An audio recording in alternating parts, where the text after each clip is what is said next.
Y ahora. 3, 2, 1. Hola. The boys are hot today. A little Española start it. Yeah, it's also just physically hot in here. I don't know what's going on with this AC. I don't like it. I don't appreciate it, but I hope the audio is a little better than last week. Agreed. We had a fan on last week, so we apologize for that. This time the fan is inside the vents, but I don't think it's really working because it's pretty toasty. Yeah, that's all right, though. We're here, though. It is back end show number 16. We got, what is it? What's the date? I never know the date. Ooh, I'm thinking it's like the 13th or 14th. Yeah, it's mucking season, dude, is what it is, and it's a fun time. I'm excited. It's the season of obviously merch. I made the biggest mistake that any merch guy has made is I've over-merched. So I'm wearing Backpocket polo merch and then wearing these new hats, dude, and that's not good. I feel bad about that. Yeah, what was the snap you sent me the other day? I'm feeling like a little missionary. Spreading the word of average. I'm like Jehovah's Witness. I'm knocking on doors and telling people about asking people their average quality right now. Yeah, that was a great way to start my day when I saw that picture of you. So thank you for that. Well, yeah, because I go into Alter, and Alex Corsel, shout out to Alex Corsel, marketing intern 38, and she's like, "Oh, is it just like National Backpocket Merch Day?" I was like, "Oh fuck, god damn it!" Wearing my fucking polo, like this is the first time where I felt bad about wearing our stuff. So just want to be transparent as a co-founder. You know, from one co-founder to the other, I want to let you know. I'm gonna do that though, just because I think it's hilarious. Yeah. Like wear I think I'm gonna wear the white shirt, the giant B on it, and then have the hat just to clarify what the BP means. There you go. Then you're golden. But we got new merch. Excited to release that. We got the boat party coming up here on June 29th. If anyone wants to buy tickets for that, head on over to our Facebook page, our Instagram page, and then there's a link to Eventbrite and scoop those tickets. Boatchella, you know, and a lot of people have been asking like, "Oh yeah, you guys got any deals? Like what, like any information about this party, you know?" And we got a special band. We're not gonna say. It's not that we can't. It's because we're gonna keep it secret. But we got a huge band coming in hot. We thrive under mystery. Yeah. We're pretty much entirely mystery, but what we can guarantee is that it's Coachella themed, so bring your just most electric gear, and then we're going to just be having an absolute blast on the Mississippi River. Stoked about it. Yeah. And it's going to be a hell of a time. Yeah, it's going to be a hell of a time. Good ad. It's not an ad. Yeah, real quick, though, like, a boat will sink if there's too many people, and there's already a lot of people, so we have a limit. So buy your tickets now. Yeah, we got, like, what, 250 spots or something like that? I don't know. And a boat can't hold, or it'll sink. No, it's not going to sink. We're not. If there's too many people, it sinks. So, like, we can't sell all the tickets. Dude, I think if we doubled the size, or if we double capacity, I don't think we're sinking that. I honestly, from an engineering perspective, like, Boatchella's not going to sink anything. All right. There goes my ad, but it's all right. Yeah, there goes my CTA. Here goes my call to action for other people to buy tickets. Look, dude. Forget about it, dude. Forget about it. The boat will float. We can fit them all. Look, the buy boat's your gonna tickets now. Yeah, boat's gonna float. Buy your tickets, dude. I don't know how else to tell you. Like, if you're just like, here's the thing. If you're on the fence, dude. If you're on the fence and you're just like, oh, I don't know. Like, I just don't know enough. Like, I'm just not feeling it. It's like, okay, first off, it's 2019. Gotta stick your foot in it. And there will be life jackets for everyone. Yeah, if you need one, dude. I don't think we're gonna need one. We're not gonna be jumping off. It's not gonna sink. Yeah, it's not, and it's not gonna sink anyways. So, and we can guarantee that. Yeah. Anyways, let's stick your foot in it. 2019. Stick your foot in it. You know, be confident with what you're doing. Yeah, seriously, be confident about it. Stop sitting in limbo. We know you clicked on our stuff. Stop sitting in limbo. Look, everybody knows you clicked on our profile, and now you're even listening to this podcast, and you're at the point now where you're in the Twin Cities. You're listening to this podcast now. You're listening to us talk about Boatchella, and you're like, I have nothing to do that day. Yeah, huh. I love the people that are like, I got a baby shower, and you're like, oh, that's when you send a challenge. Oh, you're going to a baby shower. And they're like, actually, I kind of want to go to Boatchella. Yeah, that's when you know you have a good event that you're throwing. You know, that's happening. It's happening. Yeah, it's live. I have a question about Boatchella. What would be the event of somebody? So you mentioned baby shower. What would be the event up to you to be approving of somebody missing Boatchella? So you said baby shower, you're out. But what if somebody's sister was getting married? What if they were getting married? When is it acceptable for somebody to miss Boatchella? A lot of people here in the land of 10,000 love their cabins. Is that worthy? No.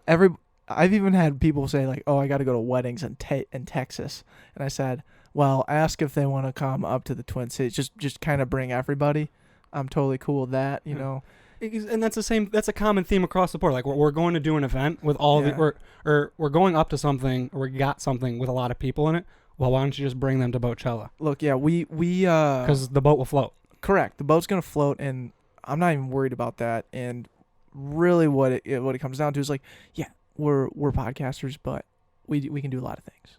We do a lot of things, and if we have to host your bachelorette party on our Boatchella, we'll do it. We'll do it well. Yeah, we'll do it well.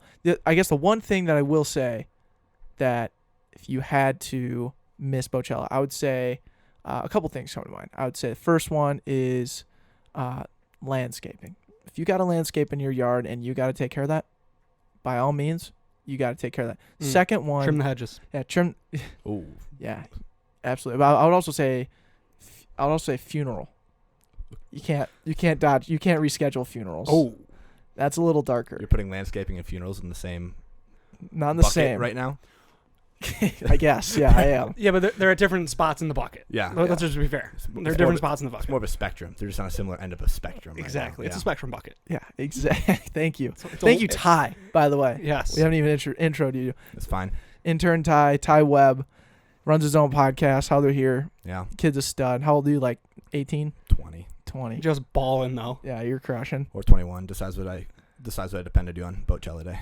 Ooh, birthday? Oh, yeah. No. Well. Yeah. Sure. No, yeah. He's Yeah. 21. Yeah. 21. I'm 20. Well. You're yeah. 21. I'm 21. Confirmed. Here and now. Yes. I'm 21. That's awesome. And he's buoyant. He's floating, too. So You will float. There's a life jacket for you. Yeah. Well, I will say I'm a pretty good swimmer. So if you want to oversell by one, you don't need a life jacket for me. I'll swim myself. So thanks. keep that in mind. If I you're like, we're at appreciate that. capacity, +1. Okay. I can swim. Beautiful. Yeah. Thank you so much for doing this. Of course. And welcome to the back end show.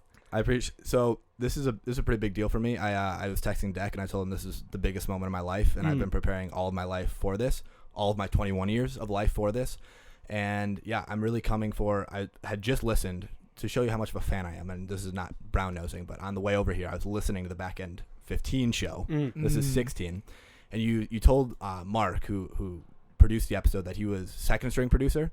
I'm gunning for second string producer spot. I'm working my way up the depth chart right now, and intern Sam heard he was out for 2 months.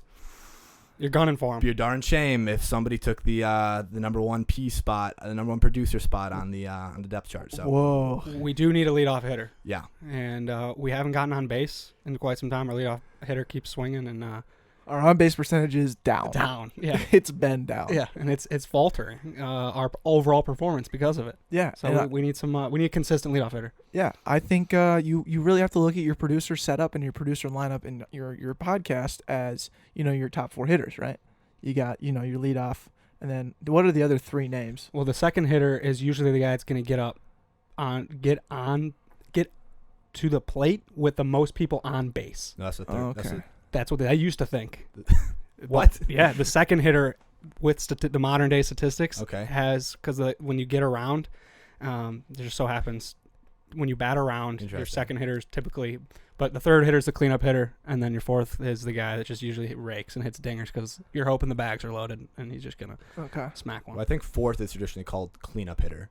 I was always under the assumption. Oh, you're the baseball guy. I'm wrong? No, I'm wrong. You're wrong. I'm I wrong. thought you called me wrong. No, I'm I wrong. was a little offended. You're the baseball guy. Yeah. He laid it home. Yeah. So, I mean, okay. So, my understanding, you could be right about the second hitter. My understanding was the third hitter is always your best hitter on the team just because he'll get up.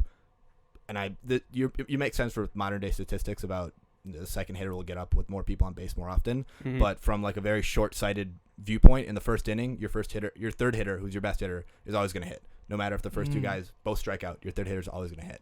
Okay. So that's why I usually put the best guy at third, and then your fourth guy is the guy that, in an ideal world, all 3 guys get out in front of him. Fourth guy, bomb, grand slam, 4 runs. Okay, so I like you as our leadoff. I think we can get you to that point. You have speed.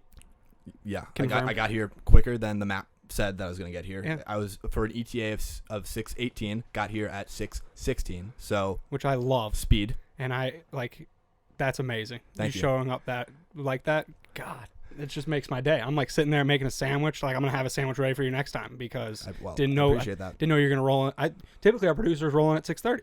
Yeah, and that's fine because that's when we had to be there. But you rolled up at 6:15, and I'm like, all right, I don't have a sandwich ready for him. I got a sandwich ready for Dak. Next time though, you're gonna have a sandwich ready, and it's gonna be a good sandwich. I appreciate it. Well, I'll have to prepare for that because I did eat before I came. I also had a sandwich. So Yeah. Sandwich? Are you a sandwich guy? yeah, big sandwich guy. I'm a go-to, and people scoff at me sometimes because I don't love cheese on a sandwich that's not melted. So I mean, I could mess up a grilled cheese any day of the week. Mm-hmm. But non-melted cheese is a little disgusting, which I might not be let back in my own state. I'm from Wisconsin, so the land of cheese. So there might just be a wanted poster when I get back. But non-melted cheese is like cheese psychopathic sticks. stuff. Cheese sticks out of the game. No, I don't get it because I like cheese sticks, but that's so processed. It's so it's such a different texture. I think it's a texture thing. Okay. I don't know. So when is the cheese not melted typically? Just sandwiches, right? Yeah, so I'm a meat and mustard kind of guy. I go bread, meat, and mustard. But if I melt if I do a little toasted sandwich, you'll like it? Well, yeah, if you want 5 stars on me, then I would. I'm a toasted sandwich kind of guy. And I'm pretty flexible. This goes back to my leadoff spot. You know, it could be raining, hailing, sleeting. I'm here and I'm eating what you put in front of me. So That's good. I'm ready to go at all times. Yeah, you're kind of like a garbage disposal, but like a nicer one and more efficient. Mm-hmm. I would also say I'm shocked, first off. Actually, no, I want to get back to this. It is the best thing in the world when you beat out Google or Waze, the Waze app. If they give you the arrival time of 6:20 and you get there at 6:19 or earlier, you're like, yeah, beat that system. I'm a better driver than what they thought I was. Like, so prideful, right? Especially Waze, because Google Maps is a little slower. And I think it's easier to beat Google Maps, but Waze's elite. Yeah, if we're gonna go with like the Backpocket top grossing navigation apps, I would say, Waze is grossing up. It is the top grossing Backpocket navigation app, and I would also say Google Maps is on the come down. However, I will introduce a third map that not a lot of people know about.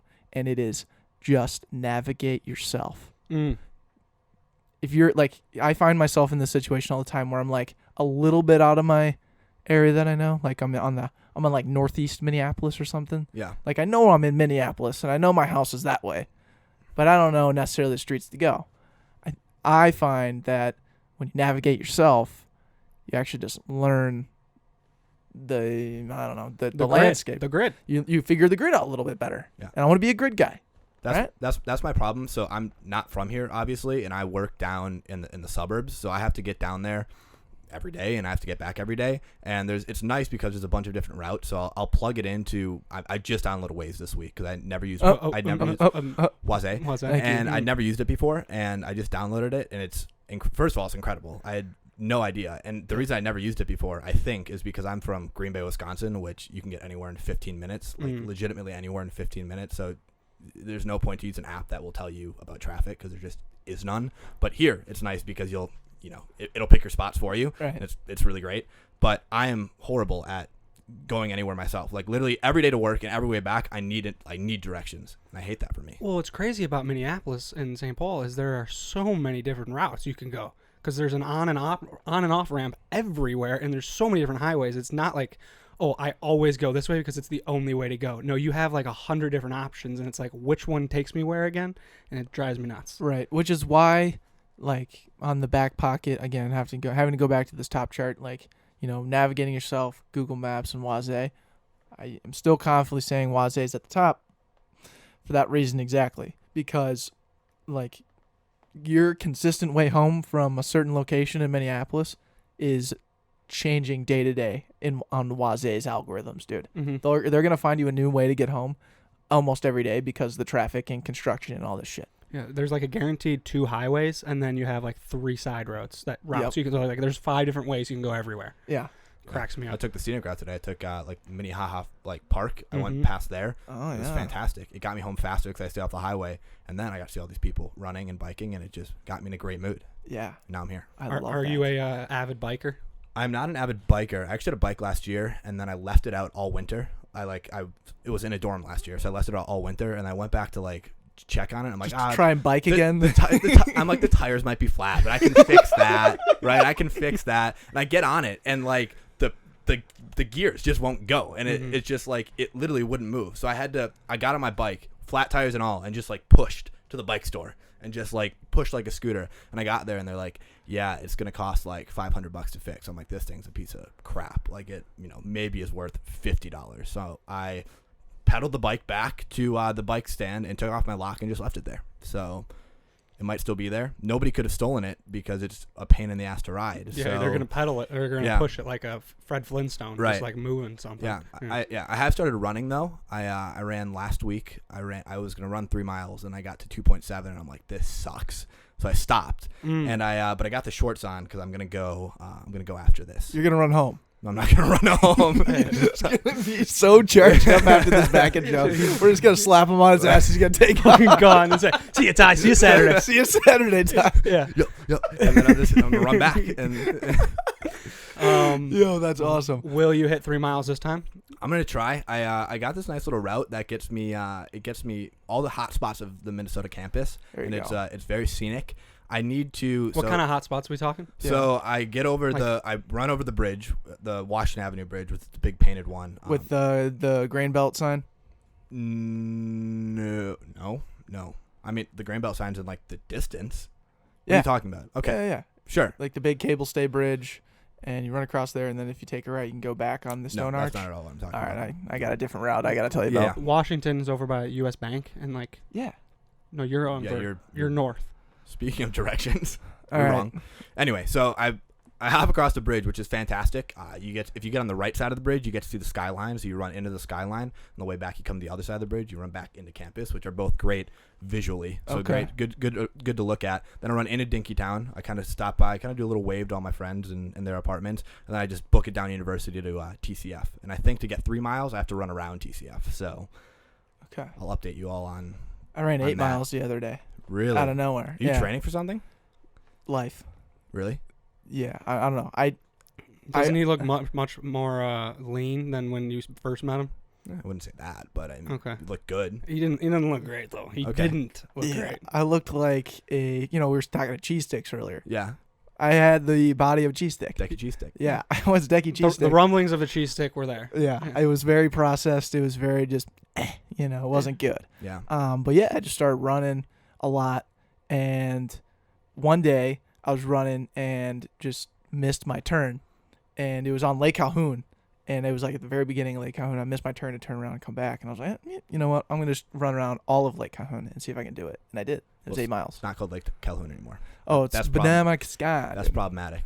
You know what's also problematic is the fact that they didn't rename everything else that was already like named Calhoun something. Like we're still calling it Lake Calhoun Square, and we're still calling it the Lake Calhoun Apartments and the Lake Calhoun Bike Shop, but the lake is Bamakaska. Yeah, not to mention they named it something. Bamakaska. That's what it's called, right? Impossible to pronounce. I mean, it's tough. It's difficult. That's a tough rebrand. Imagine if they told that is such a tough rebrand. Imagine if they told you had to change your name to Backpocket because it was problematic, and then you had to go a completely different direction, but they made you do something funky. Yeah, a couple with things with hyphenations in them are always harder. And for a person that sucks at pronouncing people's last names, if you give me a challenge to pronounce my company's name, I'm gonna be stressing a lot. Yeah, that's when your stress levels rise a little bit more than you'd like. Yeah. And that's not good. That's not healthy, dude. That's not good. That's not what I want. No, that's not healthy at all, dude. And I would have to sit you down and be like, Andrew, we got problems, buddy. Problems. I can tell your mental health is struggling. Dude. Yeah. Another thing, Ty, you mentioned was you ate before you came here. Yeah. If you know us and you know how we treat you, you would know that we would be coming with hella food because last time we carved up before our Saturday promotion. No protein. It was really good. No protein last time. Well, it was all carbs, but it kept me going throughout the day, which was great because it was a long sesh. But I'm looking forward to it again on Saturday. Yeah. So what are we gonna do this time?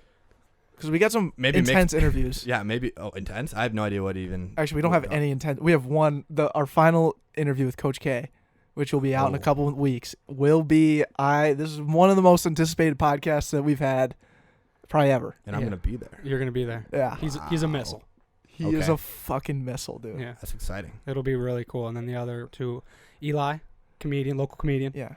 What's his last name again? Roofer. And then Mary Louvour. Louvois. Yeah. She's really cool. She's a dance choreographer. She gets like flown around the country to choreograph dances, and then she's just a stud. I don't know. It's gonna be fun. But What kind of food what do you like? What are we feeling? Well, how can we be better? Yeah. How can we be better than hash browns and bagels? I mean, don't get me wrong. I could screw up some hash browns every time you put them in front of me. I mean, like. Did you like those 100% last of the ones? time. Yeah, no, those are took me super like good. 30 minutes to make.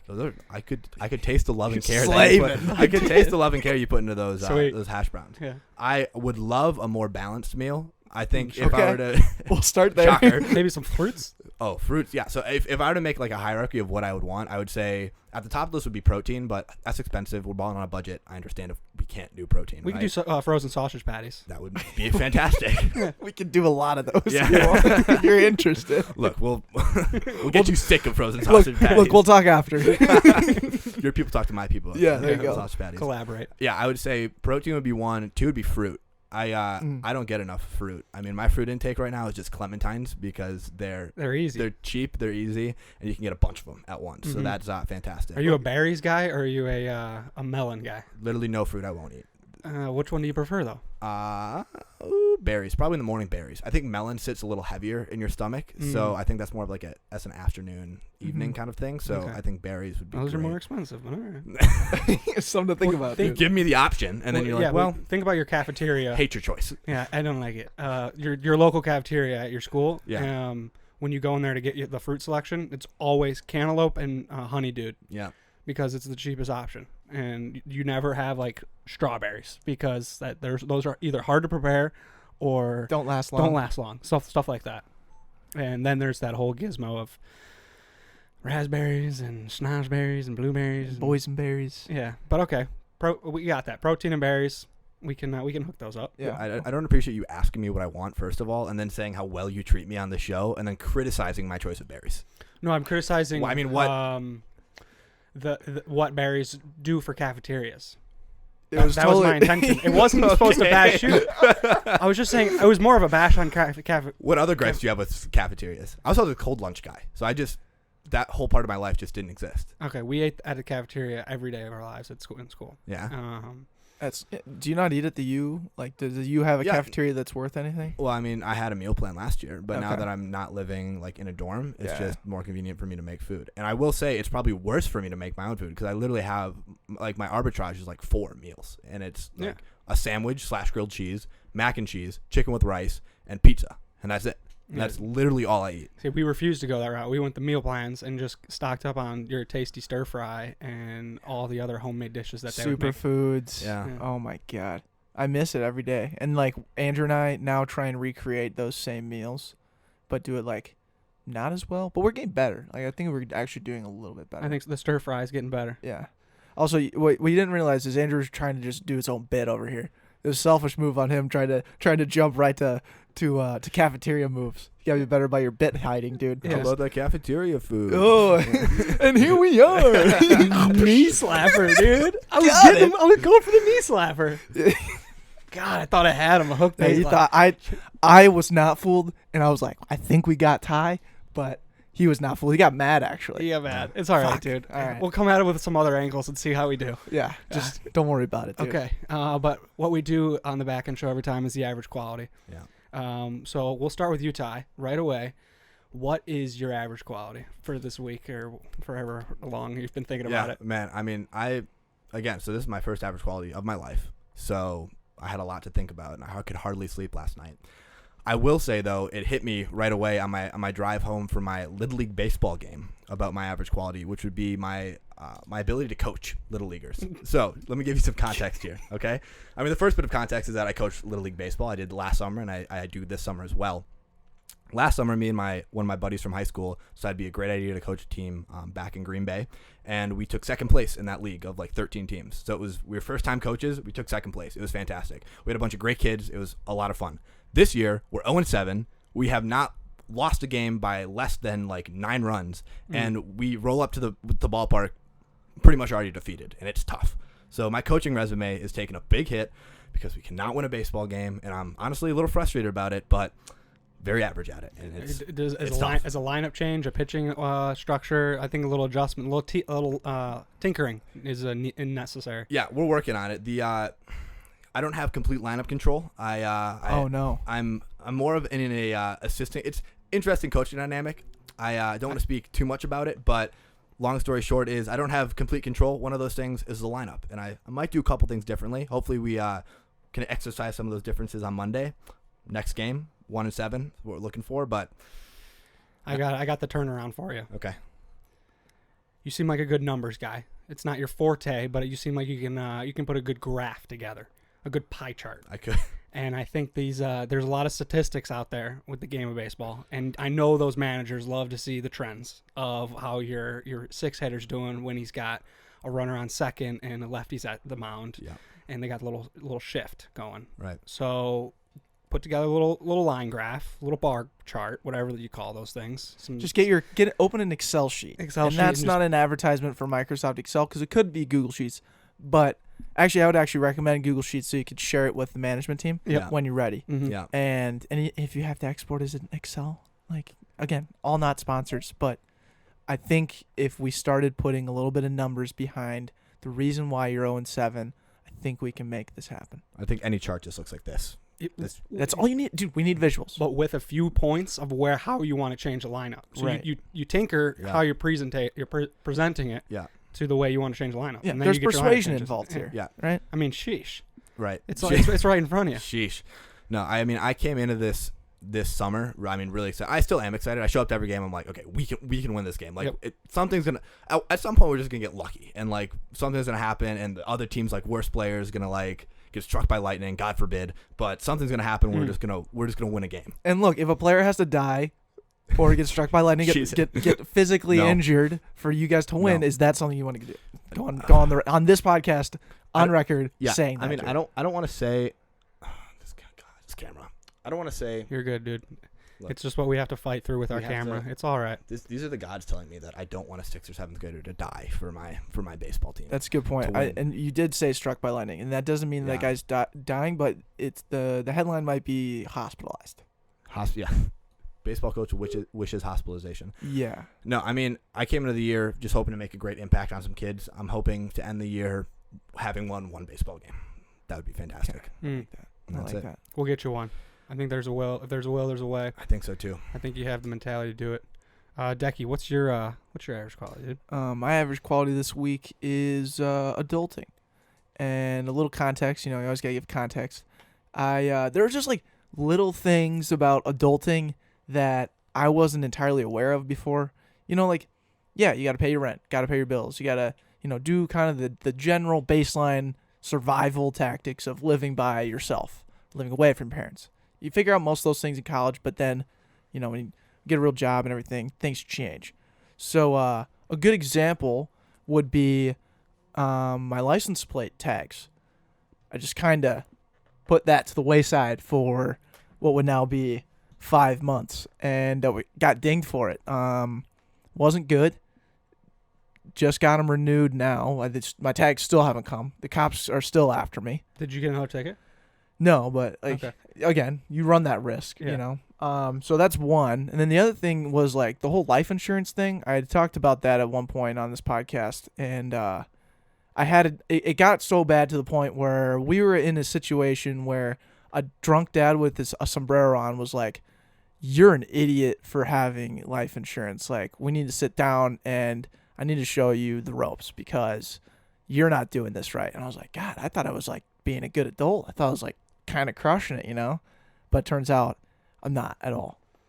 He did give you some good advice. I think mentorship is key. Mentorship is key, and you were in the place of a little knowledge would be helpful. Yeah. So maybe bag the life insurance. Yeah, I don't need it. I don't think I need life insurance anymore. But the tax thing is, I mean, I'm in the same boat. I'm like, yours was 5 months ago. I'm like 3 months ago. Yeah. But the dominoes fell quick. Yeah, they fell quick. We both got tagged. I got tagged the day before, and they're like, "Oh wait, I should check mine."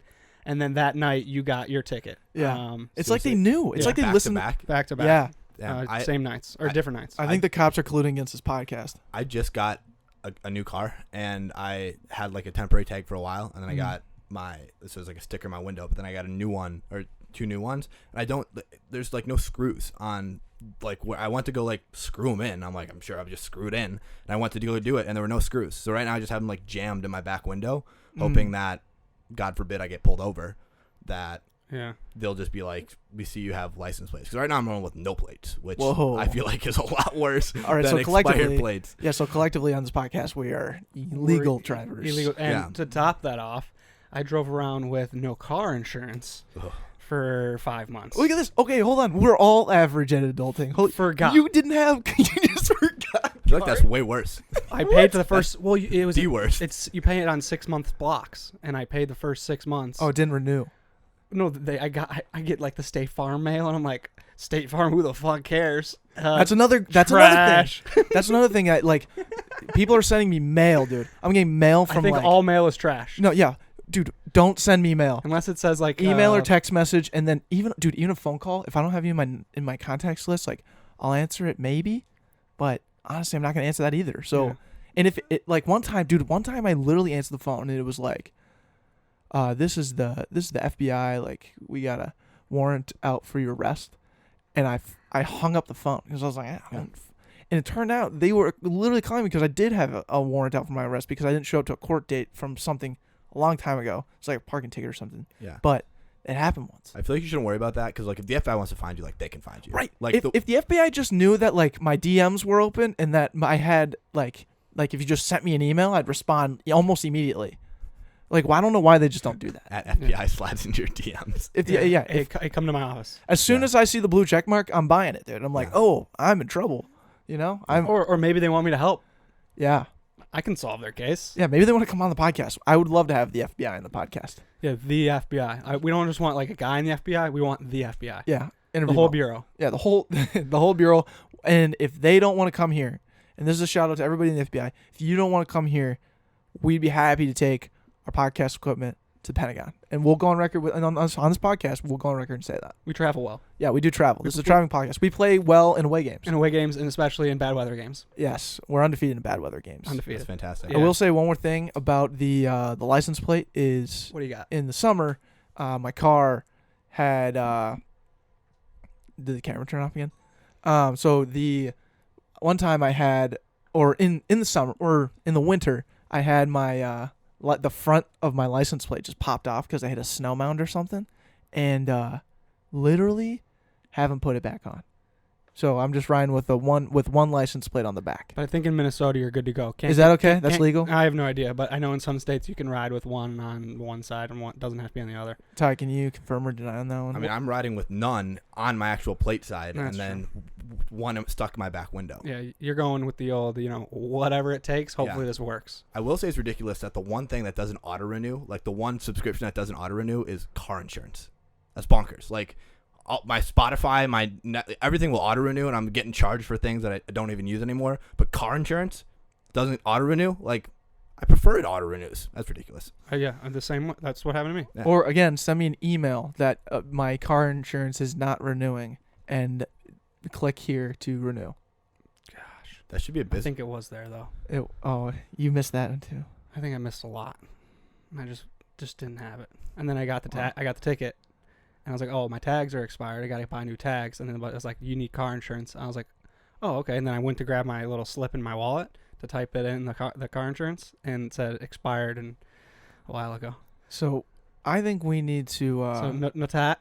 no tags, No insurance. no insurance, no dice, dude. I have a business idea. You take all of these like email automations and like mail stuff that nobody reads, like nobody our age reads any of that stuff, and you make some sort of like automated thing where it like DMs the person. Like everybody opens all of their DMs, unless you're like ridiculously. Most people are not ridiculous, like getting a ridiculous amount of DMs. Unless you're like Joe Rogan, Right, but if you like a normal person reads all of their DMs, like 100, like even the ones where it's like scammy, like porn websites, like you Click on it, you're like, wow, this one was creative. Yeah. Gone. Right. You see all of them. Like if State Farm slid into your DMs is like, hey, you need to renew, and you saw the little blue check mark, you'd be like, I got to renew. And they can have that link right there, and you click up and you're good. Because Yeah, honestly, gotta I figure it trust out. that more than when the guy calls me. Yeah. And I'm like, I do too. are you really State Farm? Or even an email. Like they're just blue check marks. Yeah. You could blue check mark next to everything. That'd be fantastic. I love blue check marks. But I'm pro blue check mark. Yeah, we're pro blue check mark on this podcast. I never thought we'd arrive Yeah. at this point in this Mm. podcast, but nonetheless, what's your average quality, man? I'm going to combine both of yours with a little bit of adulting and a little bit of youth. troubles, and I'm going to combine them with my average quality being going to visit my younger brother and partying with him and feeling like I was out of place. Ooh. And I'm just 3 years older. Ooh, Oh man, that's a bad place to be in life. So they had just moved out of it. They're required to live in the dorms for 2 years. So they were going to their house for the first time. First night living in the house. And I was with my younger brother and all of his buddies. And they're all just in the new house, like super hyped. And I'm 3 years older and I'm like removed from college. And I just felt weird. And I was trying to be someone that was like fitting in and shit and like being myself, being like a goofball. But I was like, I don't know if they're buying this or not. Like, I don't know what their play is here. Were you nervous to like bring up that you wanted to drink a White Claw? You were like, hey guys, we get clawed tonight. Like, did that go through your head at any point? I did. I know. I suggested it, and they're all like, "No, let's get hams and let's get." They have this thing. What's the Milwaukee's Best. Maybe. Yeah, that's a beer. Not that I would know. Yes. Well, I'm 21, so. Yeah. Yeah, you are. I do know about that. Yeah. Yeah. Obviously. And it was hilarious, dude. Like, and I was like, "No, I'll get you guys some shandies and like do something like get some good beers and like we can drink some good beers." An and IPA? Did you say? No IPA, but I was gonna. Are you that old? Something that was like had like maybe even like Coors Light. Honestly, they were going the butt of the butt with hams and Natty Light and Yeah. because it's 30 for 15, and I was like, all right, let's fucking ride. It's a killer dude. Yeah. Look, And I love how you evaluate it based off the quantity. Like anytime I walked into a liquor store when I was first able to drink, it was like just went right to the back where I knew where I could get 30 beers for like $14.99. And I was like, best deal ever, 50 cents a beer. Let's get Who going. cares how it tastes? I'm never even gonna think twice about this. Yeah. Yeah. Who cares how it tastes, right? But now we're all freaking picky and only drinking like 4 beers. Where before it was like you're drinking like 12. You just didn't think twice about it, dude. You got the pizza in the oven and you're doing it. You just described my Friday night. Yeah, I was gonna say, Ty. So you just got out of the dorms, right? Yeah. Well, this last year is my first year living outside the dorms. Yeah. So you only have to live in. I guess you don't even have to, but I only lived 1 year at the University of Minnesota, and then I was at an apartment last year, and I'm still there. Okay. You like apartment life? I never lived in an apartment before. Yeah, it's really nice. I mean, you don't have to worry about. You didn't really realize all the things you had to worry about in like a dorm. First of all, like when you're sitting in a dorm and you were hanging out, like you're just sitting on beds and like uncomfortable chairs and stuff, and that's kind of weird. Now you have like a place to lounge, which is super nice. You don't have to worry about being quiet at certain hours. You don't have to worry about anybody like knocking at your door. And like I remember the big thing was you're hanging out in a room and maybe some people had some alcoholic beverages open, and of course everybody that lives in a dorm is not allowed to drink alcoholic beverages. And so all of a sudden you hear a knock at the door and just cups disappear and you don't have to worry about that sort of thing. So it's really nice to be able to have that sort of freedom and be able to control the temperature. I think that would be the second biggest thing because we can't control the temperature even in this room, so don't say it's not gonna be guaranteed for life. I won't set that expectation. I'll just be hot for the rest of my life. Yeah, Tyler, control the controllables, man. That's all I'll say about that. Amen to that, dude. I'm gonna bounce right off that and go straight to my what did you learn? Is that cool? You're just gonna go. Yeah, you do that a lot. I'm gonna jump into You're it. good at transitioning with yourself, and I like that. Keep going. I'm a guy that you're hot, dude. Yeah, I'm feeling it. I just did my average quality. That was good. That was good content. What you had earlier. So now let's just carry that. Let's carry that in. All right. So my average quality. Thank you, Caleb, for always giving me some knowledge here. Also, Caleb just called me. I don't know what that's about, but you were meeting him at 8. Yeah, I got some time. I think. Yeah, 7:30. Availability. How do I say this word? Heuristic. Yeah, let me help you out here. Heuristic. Ooh, that is a heuristic.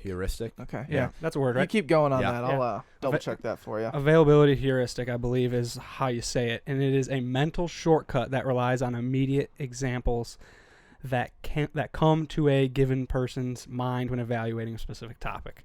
And didn't know that they had a phrase for that, but that happens to me and a lot of people all day long. Wait, can you say it one more time? Availability heuristic is when your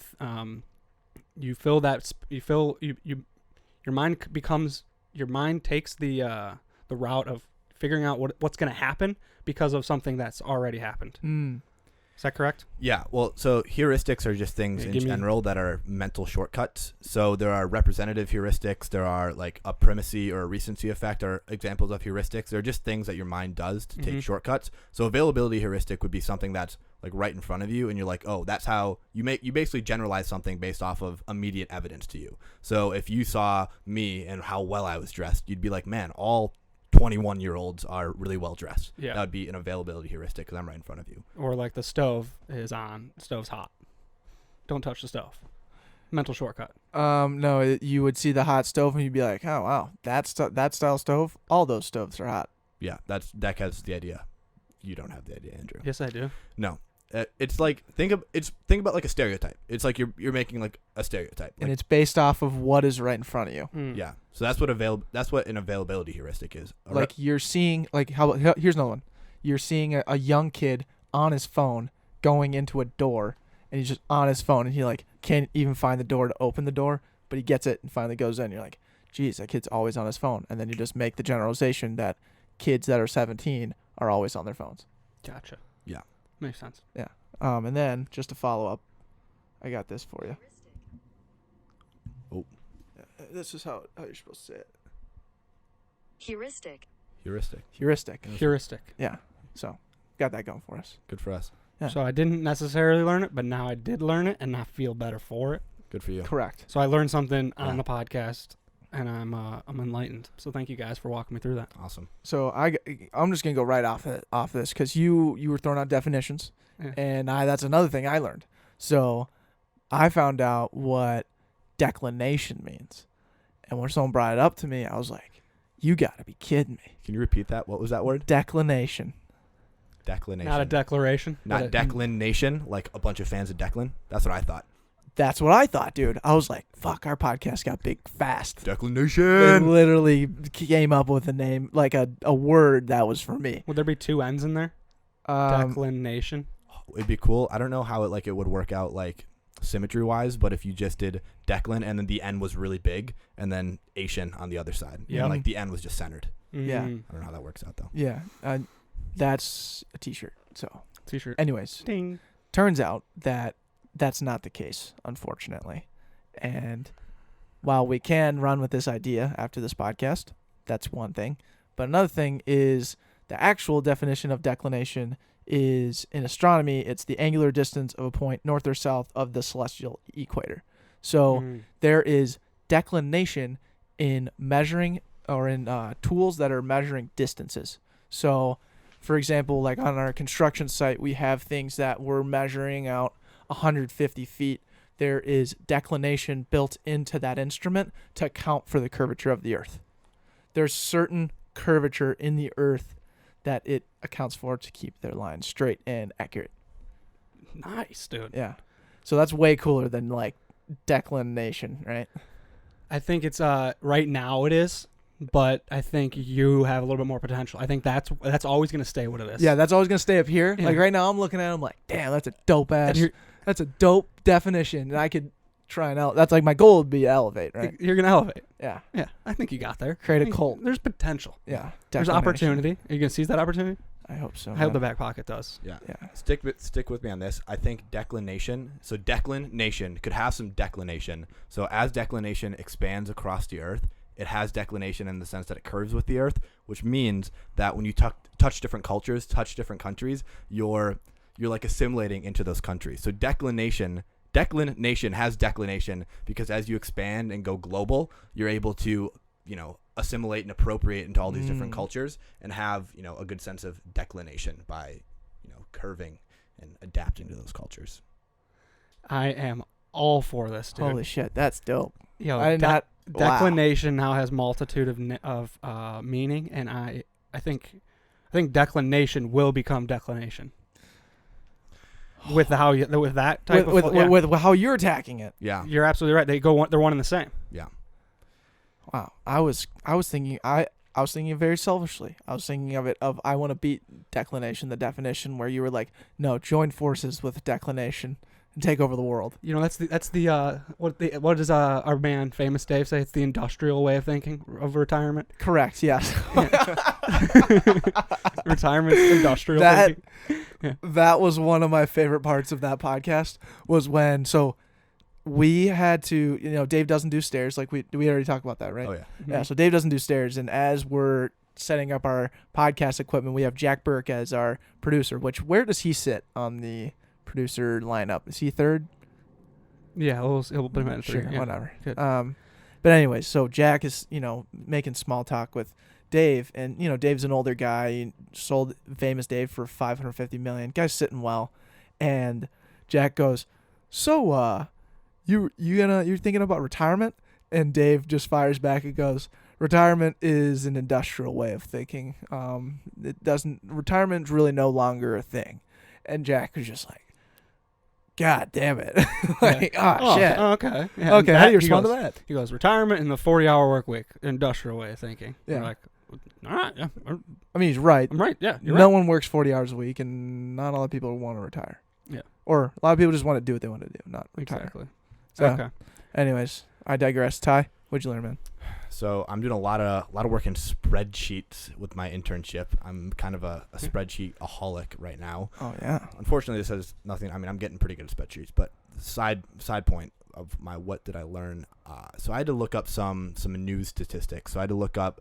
Basically, the premise was I had just to get some of the top news publications in the world, and so I had to think about how I wanted to sort of, when you say top news publications, like what does that mean? Is it the most viewed? Is it the most circulated? Like, what does that mean? So I settled on a list from 538, which you guys probably know what 538 does. They do a bunch of forecasting and statistical work with sports and with politics and all sorts of stuff. It's a website, Twitter account, really good stuff. Nate Silver is the lead guy there. I think he might work at ESPN now. Anyway, 538 put out this list of what they call the most influential news publications. And they did that by seeing how many times other places cited that publication. So the more times that article was cited from that publication, the more influential it was. Mm-hmm. Okay. Is this the basis of SEO as well? I'm not sure. So it kind of translates into that because they had all these different publications. So things that were only print, things that were only online, right? Mm-hmm. And this list highlighted publications that started off as online publications and still remain widely as online-only publications. So think of things like Wired or Mashable or BuzzFeed, all these sort of Hype Beast. Right. So this list was 242 deep. I went, for the purposes that I was using the list, only to do about 100. And I would say, I think if I remember correctly, 97 or 98 of the top 100 most influential publications were still print. So so the ones that were online only or predominantly online, and of course a lot of these, when you have like the New York Times and the Washington Post, these are ones that are probably pretty regularly viewed online, probably even more so than they're viewed in print. But the part that struck me was these ones that were started solely online are still not even, holding a candlelight to the ones that are seen as more traditional. So I thought that was really interesting. Like, so as much as we see the internet taking over, and as much as and again, like Washington Post, New York Times, all of these are probably consumed more online than they're consumed in print. But if you're looking to start a blog or you're looking to start like a news publication online, you got a long hill to climb because your influence, as it was described here, is not going to be close to the ones that have been around and been in print for much longer. What's crazy about that actually is the whole idea like that journalism is not as highly accredited anymore because of like Twitter. Right. Because everybody it's an equal platform. It's just a desert land of people putting out news, information, hot takes, everything. And I was listening to this podcast, this Joe Rogan podcast, which by far, like I'm an hour into it, and it's phenomenal. 1309 for those listening. And he talks about like how this exact reason of like the whole print aspect and how in the future he sees the internet sort of leveling into big either like it's simplifying essentially where your commerce is handled everything through Amazon and then everybody has products that they just sell through Amazon. So Amazon becomes the central hub for commerce. Mm-hmm. No one else can really compete with it. They're just a bigger realm within the internet. Then like your news, like your social media would be one where it's like handled by Facebook and Twitter and Instagram, and that's one thing. And then you have like news. So like if you saw something on Twitter, if it wasn't cited from this news source, then you would know not to believe it. Right? So it would basically level it out in a sense where it's not necessarily you have to question everything. And he said the leading runners are the people who are trying to go for this right now because this is something that is being fought after for this next upcoming 10 years. It was all these print companies. It was like New York Times, Washington Post, and all that. It was really, really interesting. Star Tribune. Star Tribune, yeah, sure. Shout out Pioneer to Press. Pioneer Press. Shout out to the Star Trib. Star Trib was actually in the top 100 of most influential press outlets, and so were things like the Well, I'll be damned. Journal Sentinel, which is the Milwaukee publication. Like a lot of smaller niche ones were, but it gets down to 100. But again, that just goes to show that something like the Star Tribune is cited more times than something like a Mashable or BuzzFeed or Wired that's predominantly online, just for the reason that you said, is because it is more accredited or held to a higher esteem, or however you want to say it, but it's just still so much more influential. So how close are they to doing that, you think, where we'll have control over all these opinions? Because that's the news now, is just opinions. It's just a bunch of opinionists that people gravitate towards. They like their opinion, so they're just going to side with their news stories. So I think when Gen Z becomes more mature, when the 15-year-old becomes a 20, so I would still say give it about 10 years. Because we're growing up in an industry right now of clickbait shit. And the New York Times is doing it. The Washington Post is doing it. CNN.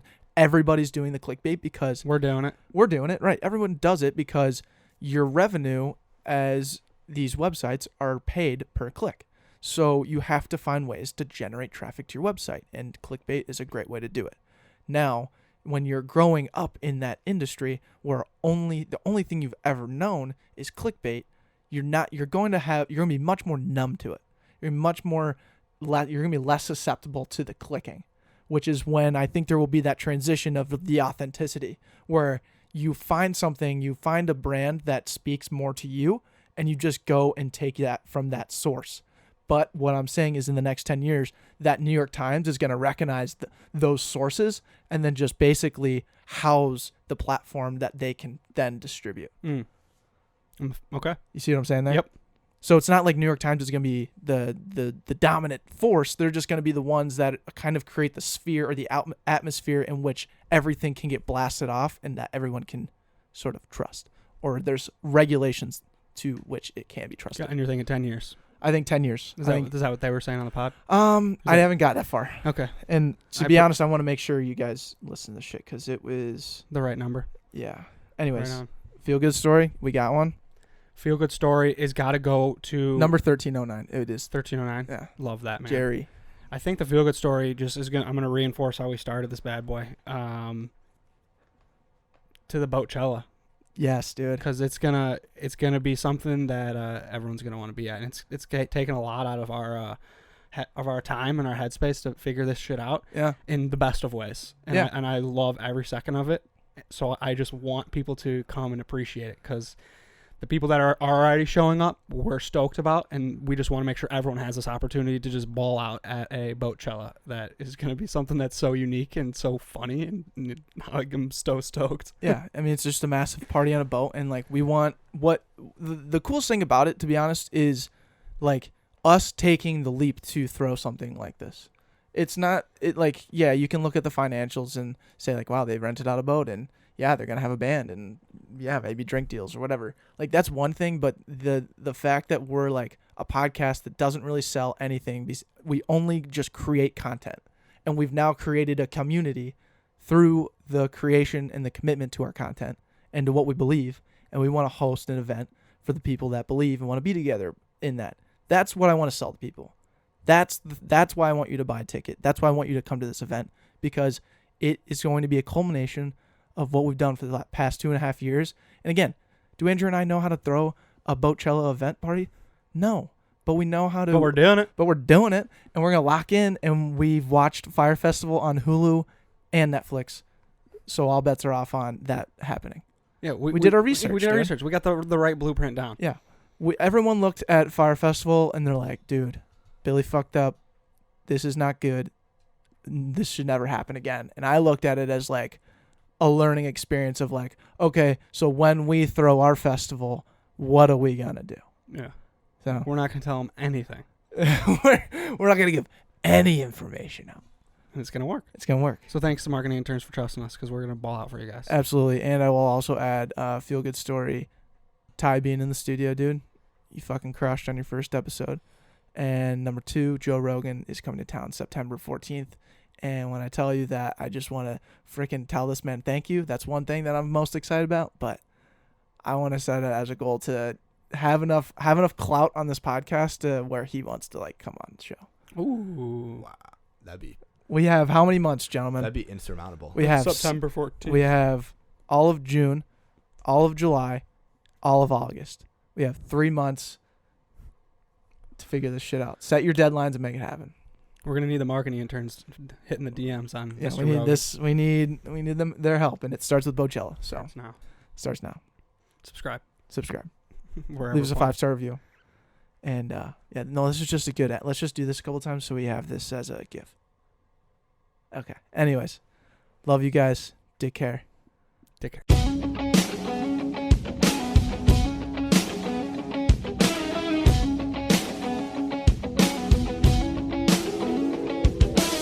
But I've been thinking of the way you felt when you watched me rolling over the horizon line like we're lightning.